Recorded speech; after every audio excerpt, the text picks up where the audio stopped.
Now heard a great deal about the elusive ISI, the infamous Pakistani Inter-Services Intelligence Agency. There are some reports that there may be a connection between elements in the ISI and the Mumbai terrorists. Today I've had a rare chance to get an inside glimpse, an exclusive interview with General Hamid Gul, the former head of the ISI. Do you think we should be thinking of Al-Qaeda as a terrorist group? I know that there was a conference in January 2001 which you attended, at which you felt that bin Laden was better described as a religious warrior and should not actually be thought of as a terrorist.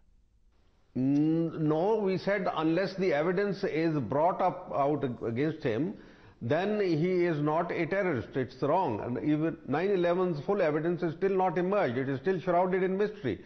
And a lot of people have a lot of misgivings about that. And it's not only me. I think a lot of people in America would be thinking the same way. There are scientists, there are scholars who have written articles on it. So I think to dub a man as terrorist, because I heard him twice say on radio or something like that, and I think it was Osama, not only that, but Mullah Omar also said that he did not believe that Osama had carried out that act. So that is still a mystery and it needs to be resolved. Americans have still to set up a proper commission, or inquiry commission into this event. I think that's very important, and I think President-designate Obama would do well to set up an inquiry commission into this. What is your hunch as to who perpetrated the 9/11 attacks?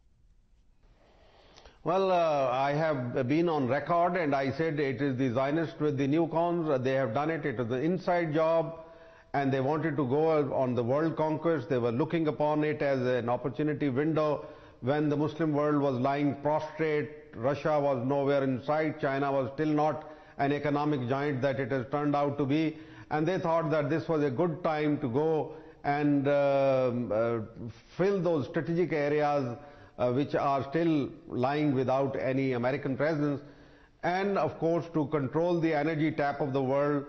Presently it is the Middle East, and in future it is going to be Central Asia. So there are many theories, and of course But you think who were That's what I also think. Who was at the heart of? Who do you think was at the heart of plotting 9/11? It's very difficult, really. I wouldn't point my finger at it, but I think it was planned in America, and at least one knows that it was done in Germany as far as the reports go. But I think the heart of planning was inside America, because the job was done there, but not a single person so far has been captured, caught, interrogated inside America, even though this entire episode took place there. But you said that that the people behind it were the Zionist neocon conspiracy. Do you mean by that American Jews? Do you mean Israel? No, Israel. I would not, because Jews are also divided into, not all Jews are bad. Of course, there are a lot of things common between Jews and Muslims. In fact, they are the closest to us religion-wise, because some of their scriptures are respected by us. Their prophets are our prophets. The injunctions in Torah are very much similar to injunctions in the Holy Quran.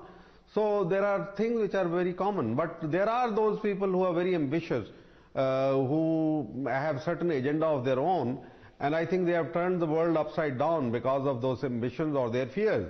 So fear and ambitions are two things which have come together as far as Zionists are concerned, and they are trying to drive the policies of America, and unfortunately the American people are suffering because of that.